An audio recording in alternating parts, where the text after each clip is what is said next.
Hi there, YouTubers. This is your Sensei Owl here with John Birmingham, our director, producer, and cinematographer. And this is his little studio. Here's his drum set. This is where he creates everything. Behind him is a painting that he's done. Yeah. And all of this is what we're going to talk about is the Aboriginal dream time. And that's what we have here. That's the Aboriginal dream time? This. It is? Yep. What is dream time? Dream time is where I'm talking to you right now, my conscious mind is speaking, and I think I'm in total control. And dream time is where you experience, get a little closer. I can turn it, they already heard it. Yeah, turn it down. Excuse me, sorry. Sorry, whoops. Yeah, it's fine. Okay. We can keep going. But Turn the volume down. Turn the volume down? Yeah, just turn the volume down. Why don't we just hear just uninterrupted you? Okay, uninterrupted me. So, and I'll hit the button every now and then. All right. So, dream time is when your subconscious and superconscious mind is in the background, just like this. Yeah.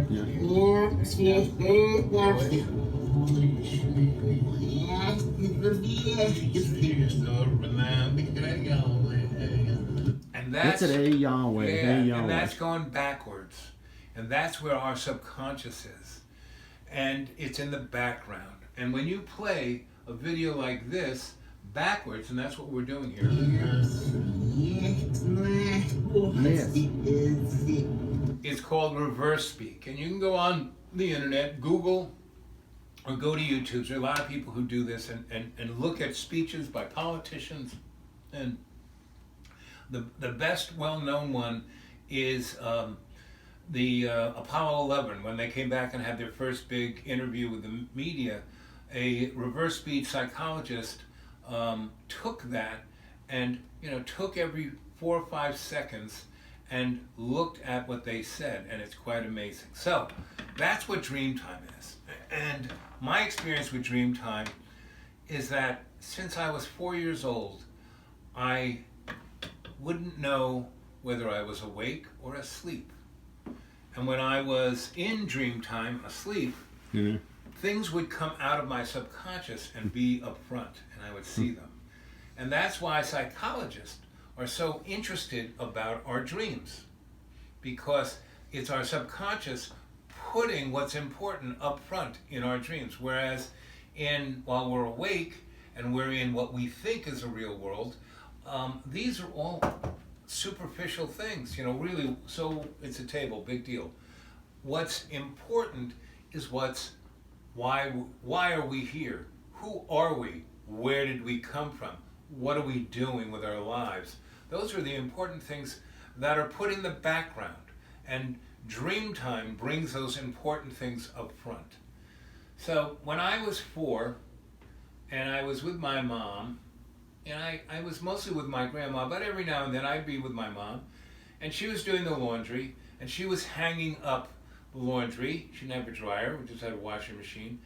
And it was a beautiful sunny day, and it was like February, but warmish. You could tell spring was gonna come, and it was one of those February days where it was warm, and she was hanging the stuff up, and I was just like playing with the clothespins and crawling around in the basket, and a glint of light caught my eye, and I looked over, and from around the garage I could see my reflection, and I could hear this. It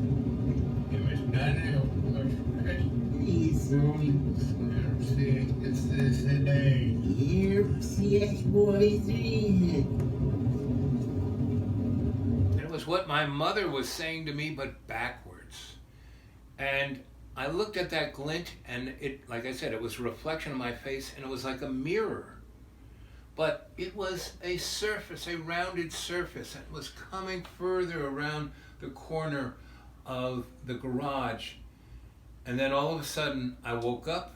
It was about 10:30, maybe a quarter to 12, because the sun was somewhat warmish high. And I woke up to a shiver, and the sun was almost down. And my mother was crying. And she scooped me up in the basket, and threw the clothes on top of me and ran into the house. And she went straight to the bottle of whiskey and a cigarette, and I said, being 4 years old, what was that? What was that? And she said, we'll never talk about that ever again. And that was my first experience of being out of phase, being out of time, being in a place that wasn't normal, but was backwards, sideways, upside down, like this.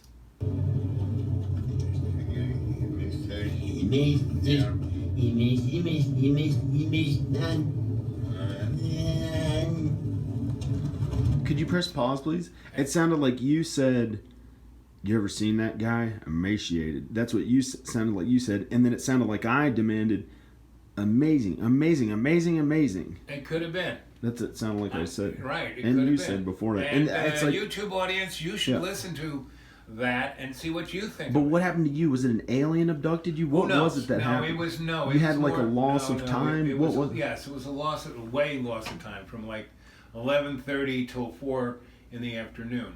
And my mother was really affected. Me, I was just like, what the heck was that? And there were other times. So I don't know if you've ever watched TV and one of your eyes have, you're like watching something, you're a little kind of dozing off, and maybe your head's turned a little bit, and one of your eyes is focused on the TV, and the other is catching what's going on over there in the room. And those two images kind of blur on top of each other. That's another experience of dream time, where your peripheral vision of both your eyes kind of are way over there, and so they're separate rather than being when they're monovision, when both your eyes are looking at something and you see it all as one thing. You're seeing it at two, and then your brain wants to put it together, but lays what you're seeing over here on top of what's over here. And that's what our real time is, but we don't experience it that way. Whereas indigenous people who come from the land, who didn't come from England to America, indigenous folk in North America, Central America, South America, these are folk who are connected. Whereas people who come from someplace else and get placed there, they're distracted, they're disconnected. And that's why folks who travel all over the place and put their roots down someplace else can do things that the indigenous folk would never do. Now, people go, well, Indians, they had wars. Yeah, they had wars. They didn't wipe out the women and children and whole nations. Warriors fought warriors. They had a certain level of decorum. But when you take yourself out of that flux and you only see one thing, that's when you can do almost anything, because you're looking at what your final, I want this to happen. So you'll do anything to get that final result, right? And that means dropping nuclear weapons, firebombing cities, killing everyone. But if you are connected with that whole, time is not a linear piece of string. We experience everything at that moment. Now, all of that moment can be broken up into little shards. Like if you drop a mirror and there's, you see yourself, but there's a million shards. That's what our experience are really. And we are a spiritual being experiencing in a two-dimensional bag of water, and we think the bag of water is what's important. No, that's just the container of our soul. Our soul is something deeper. And when we experience things like this, we're starting to get a taste.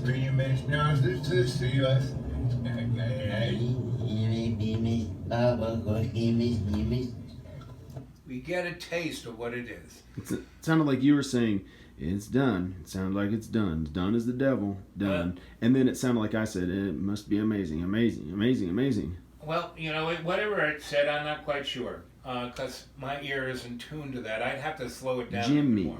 You think Jimmy backwards is amazing? Could be. In the way I said it? But this, what's really interesting, they actually have software that can tell you what it says. But I'm going to tell you a little more stories about my experience of dream time. So from 0 to about How much longer is this going to be? 5 minutes. Okay, I gotta use the bathroom. So really bad. 0 to 14 when I went to seminary. Yeah. I was surrounded by interesting people and that were way out of my. I had friends when I was younger, but I had all these older people who were like my guides, who were like artists and engineers and saw something in me and said, "Okay, kid, I'm going to spend some time with you and see what we can do." So that was an interesting thing because it took me out of context of being a little boy into being a human being responsible, being an active listener. From the age of 5 or 6, I really, really started to listen to people instead of being in my own private little Idaho. And so I was very observant of everything that was going on. And when I went to college the first time, matriculated, where they sent me off and my parents paid for it, where I just didn't drop in and hung out with interesting people, which I did from the age of 14 on in colleges, because in New York City there were a ton of colleges. Anyway, I remember freshman in high school, college, and I see this thing, anyone who wants to be enlightened, come to room 304 on Thursday and meet, Guru Bob. And so I said, well, that sounds cool. And I knew that most of the people who were going to be at that would be a female, probably a good-looking girl. And so I said, good place to meet somebody. So I show up, and I walk in, and there's a room of maybe 10, 15 people, and 9 of them were women, and the rest were guys. And the guys were talking like they knew something, which guys always do. And the girls were just sitting there listening, and I kind of sat over in the back listening too. And I'm looking at the clock, we're waiting 5 minutes, 10 minutes, and then all of a sudden this little guy walks in. He couldn't have been more than 5'3", and he wore a totally beautiful white suit. White everything, shirt, jacket, pants, shoes, socks, everything was white and clean and neat, and everything was trimmed. He had a beard as long as mine, but trimmed nice. His hair, he had long hair, and it kind of went up, but he was wearing a white turban. And he walked in, he goes, I am Guru, blah, blah, blah, Bob, and I am going to show you the amazingness of transcendental meditation. He goes, now breathe in and breathe out. Now breathe in 20% more than you ever have. Fill your lungs, and then brother, now breathe out 30%. Now breathe in and he snapped his fingers like that. And we were out into the universe. Stars, universes were flying by, galaxies, suns, everything was like, and we heard Guru Bob's voice in our head like we were on a bus tour. And he was explaining the mysteries of the universe. And over there is this, and over there is that. And we were like just flying through, and we weren't in our bodies, and our souls were like this white, streamy, stringy thing, and the other 10 or 15 people around me we were all streaming in the direction that Guru Bob was taking us. And then all of a sudden I started to hear a titter of laughter, and I could hear Bob, no, don't go there. No, that's just the joke of the universe. It means nothing. It's a diversion. It's a distraction. No, don't look at that. Oh, you white people, you Americans. And then I heard a snap of the fingers, and we were all on the floor laughing hysterical, and most of us were in puddles of our own urine excrement. We had lost control of our bowels and I actually bladders. had to use the bathroom a lot right there. Right. And he was, all I saw was the back of his thing, but I could still hear his voice. You used to this, Americans. You'll never get it. And from that point on, for the next 12 years, I tried to get it. I went to every ashram, every spiritual thing. And at that time in New York, there was lots of it. There was Guru Maji. There were all kinds of guys coming from the East. And I had a friend, her name was Holly. And I don't know if you've ever seen the movie Harold and Maude. She was 75, and I was like, 17 when I met her, and she had this great little store that sold all these books and very mystic kind of things. And her name was Holly. Her father was an English astronomer and went to India to watch Halley's Comet come in 1911 or 15 or whenever it came in.